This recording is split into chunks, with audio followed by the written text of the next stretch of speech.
so as we begin that conversation, we have to look at what the governor has already decided to do with the education budget. And there are major cuts coming. Yeah, it's a very stark view of what could happen here in the next budget year, the budget year that begins on July 1st. So to backtrack it a little bit even further, even before the governor laid out his plans for covering K-12 cuts, you saw the state report its revenue figures on Thursday, and the April revenue figures are down significantly from what was projected before the coronavirus outbreak. A huge drop off in tax collections between income taxes and sales taxes, and that's the crux of where the state gets its money for education. It comes from income taxes and it comes from sales taxes, and when those tax collections are down, well, guess what? You're going to have to cut the education budget. Now, how much they'll have to cut, how bad is the revenue drop off, we still don't know yet. But we know that there's the potential for some very significant cuts in education. And that's what Governor Little laid out on Friday. He laid out a plan for if we have to cut 5% from the K-12 budget, which is about $99 million, where do those cuts come? The big pieces, freezing teacher salaries on the career ladder, cutting $10 million out of the technology line item. We can talk a little bit more about that. Doing some cuts in a variety of other line items, kind of leaving intact, though, the literacy line item, which we know has been a big priority for Governor Little, since his election in 2018. So, Kevin, one of the questions or comments we're getting right now, even on Facebook, is saying, Richard Georgia Hernandez saying, we are going to lose a lot of good teachers. And when you're talking about teachers not getting pay raises and facing a world that is so uncertain for them, is that an accurate comment that somebody's making? Is this going to have a trickle-down effect where we might even have a bigger gap in getting teachers on board? Well, it does this much. If you have to freeze teacher salaries this year, what it does at the very least is it slows down the momentum that Idaho had been trying to build up over the past several years to boost those teacher salaries. And in this case, we're talking about trying to boost teacher salaries for veteran teachers. The veteran teachers that school administrators and state policymakers know you really want to keep. These are the veterans, these are the leaders within a school, and they've been largely left behind with the pay raises of the past few years. So if you freeze salaries, if you freeze this chapter of the career ladder pay raises, it's definitely going to slow down that momentum. What happens in terms of a teacher exodus? That's really hard to predict because other states are going to be facing similar financial plights. What they do to combat the budget issues that they're going to face, that's hard to predict too. But it's not like Idaho is in an economic vacuum here. All other states are dealing with downturns stemming from the coronavirus outbreak. So, do teachers automatically leave Idaho for other jobs in other states? I think it's a little bit too early to say. But certainly a freeze in teacher salaries comes at a point where the state was hoping to build on the momentum that they had started to build up over the past few years.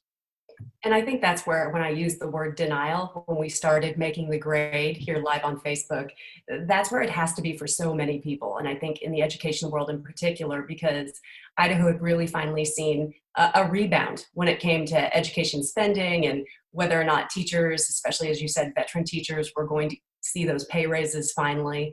And now all of a sudden we've come to that screeching halt. Why now did the governor put this out? Can we bring people up to speed about how big the education budget is, what 5% really means in this term, and why now? Why did he need to give this out so that what districts have to plan for? I think what we're trying to do here is get the word out to school administrators of what to expect if a significant budget cut is going to be necessary. He wanted to give school superintendents an idea of what they're looking at as they start to make decisions at the local level, because this is the time of year when local school administrators have to decide how they're going to spend the money that they're going to get, how they're going to negotiate with local teachers unions, what sort of master contract are they going to put into place? Because as we talk about teacher salaries, and we talk about what the state puts into teacher salaries, it's so important to remember that the state really does not set the teacher salary schedule, with the exception of setting a minimum salary. Every other salary decision is made at the local level. So what Governor Little was trying to do here, I think, was signal to school administrators, as you go to the bargaining table, as you talk to your local teachers and try to come up with a contract for the year coming forward, you have to plan for the possibility that there's going to be a significant cut in state funding. And one of the areas that the governor feels like he has to cut is the support for teacher pay raises. So I think he's trying to get the message to school administrators of, this is what we're up against. This is what we could be looking at as early as July 1st when the new budget year kicks in. I want to take you back to what you had said was one of the line items, which I know you're looking into for a story possibly for later this week, and that is a cut in technology, which, as you and I are now sitting here using technology for making the grade and going live via Facebook, which we always love to do. Technology is a brilliant thing, and there's a whole new appreciation for it when it comes to parents doing remote learning. So when I saw that line item being cut, I know that you're trying to figure out what that really means, and does it fly in the face of kind of what we're dealing with right now and what parents are going to have to deal with? Well, so what the governor's talking about here in terms of the technology line item, this is $36 million right now that goes to schools to purchase computers, to expand broadband capability. The governor's talking about cutting $10 million out of that line item. And as you say, I'm working on a story on this that I probably will have published on Wednesday, but just kind of a sneak preview.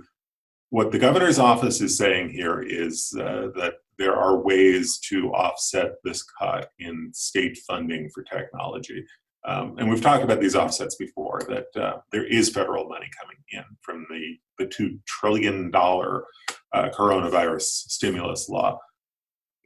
There's $48 million roughly that comes to Idaho public schools. So the governor's office is hoping that some of that money will help offset cuts in the technology line item, that there are other ways to maybe to fill in some of those gaps while providing some spending flexibility at the local level. So the more I learn about it, at least from where the governor's office is coming from, this is not a let's cut technology funding by $10 million in the middle of a pandemic when parents and kids are relying on that technology as the lifeline that connects them to their schools. So what we'll wind up spending on technology and how we wind up spending it on technology, again, it's going to be a local decision to a large extent.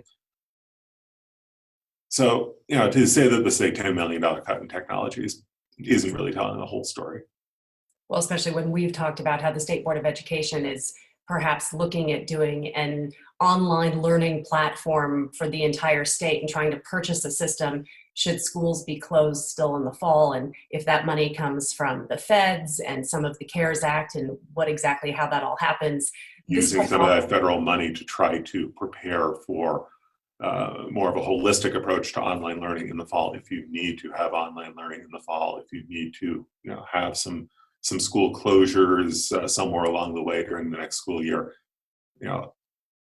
planning for that possibility. Yes, it's almost too much to even think about. As a parent, as I've said, I want to bring in Kira's giving us a couple of good comments here. She says, we've definitely seen how important education is lately, right? If you didn't know already, I think everybody's gotten a big glimpse of that. And she said the last thing we need is less money going to education. And then there's another comment here talking about whether or not teachers could strike over this, Kevin. And I think people are just saying that there are frustrations out there, and as we are all seeing. So I think what happens, how this unfolds over the course of the negotiation period is going to be fascinating to watch. And does that have any relation to the school elections that are going to be happening in May and the levies that schools are going to be asking for? Well, it does kind of put more of a spotlight on the districts that are going to voters next week. People are voting right now on school elections. Here I'm thinking about West Ada, Middleton, and Mountain Home are the three districts closest to home that have levy elections on the ballot. West Ada will talk about its levy election and say this is $14 million a year. It's about 5% of their budget. And that's money that helps, they say helps keep teachers in the classroom, helps keep class sizes as manageable as you can get them. Districts have been counting on these supplemental levies for years, maybe counting on them even more in a time when state funding may be up in the air. As we continue to take Facebook comments, we'll continue to have this discussion about K-12 budget cuts and what could happen in the future for the state of education for K-12. Kevin, I want to take you now to higher education as well, because you have been writing stories about the budget cuts going on at Boise State, and now just recently at idahoednews.org. If you want to read these stories in full, you started talking about the University of Idaho and what they are going to now face.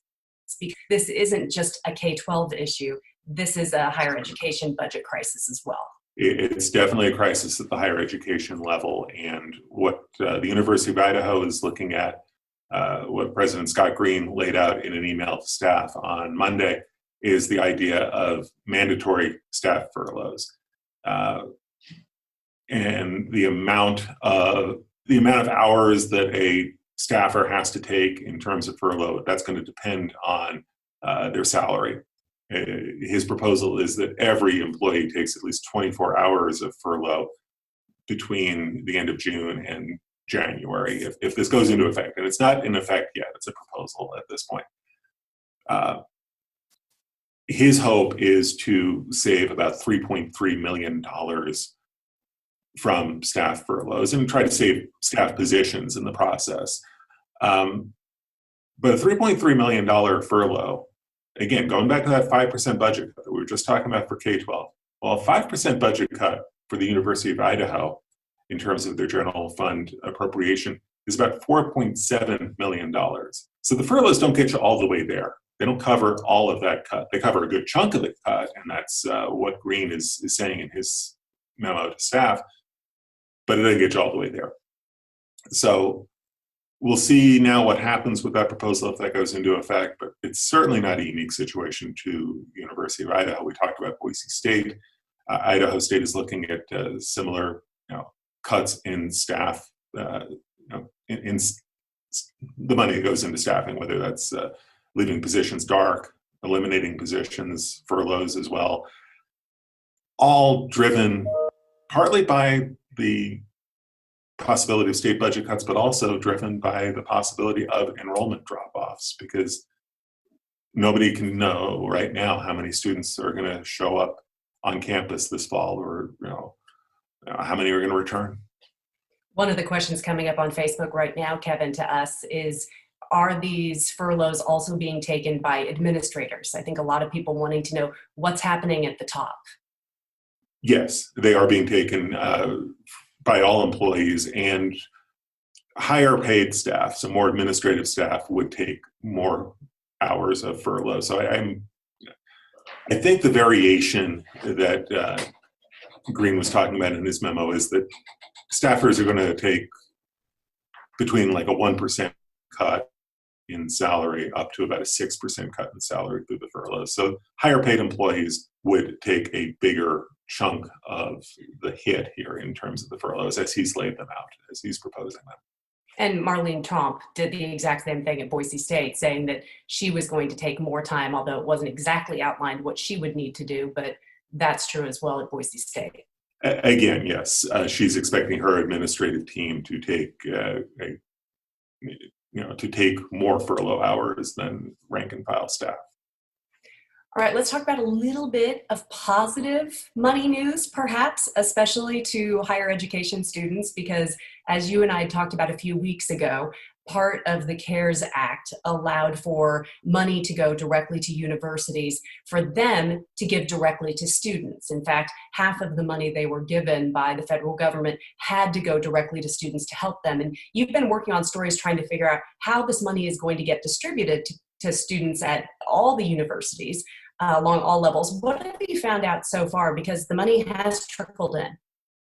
The money is there, and the money is now available for colleges and universities to distribute to students. So to backtrack a little bit, part of this federal stimulus law is going to provide about $36 million to Idaho's colleges and universities. It's public colleges and universities. And at least half of that money is supposed to go directly to students. It's supposed to help offset losses, financial hardships that students have incurred because of the coronavirus outbreak. So that's the money that's supposed to go out first. And that money is now available to the colleges and universities. They've laid out their plans for how they're going to distribute the money. Had a lot of latitude here. The feds did not give a whole lot of, did not have a lot of restrictions about how colleges and universities distributed the money.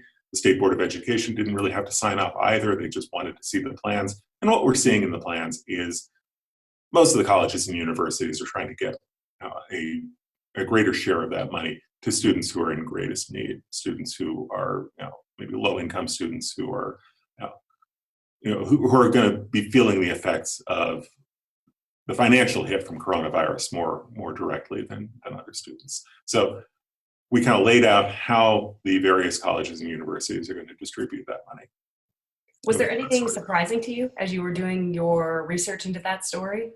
Not terribly, because again, the colleges and universities had the choice of they could do something that was more across the board, and there are some dollars that are going to be distributed across the board, but by and large, the bulk of that money is going to go to students who are receiving federal financial aid already of one form or another. Students who are expected, because of their income, because of their family income, to be able to pay less. They can afford to pay less for their college. Those students are going to get a higher percentage of the money. Well, we have a lot to watch. I mean, education is always busy, and you and I know that, covering this beat as journalists, but it has taken a turn that obviously nobody could see coming. And it's going to be fascinating to see how Idaho rebounds when it comes to its education platform. Right, and what happens not just with the money, we've talked a lot about the money this week because that's been kind of the order of the day, but you still have questions about how are schools going to get through the next few weeks? Are schools going to do kind of this small group learning that we've been talking about in the past to try to help students who are at risk?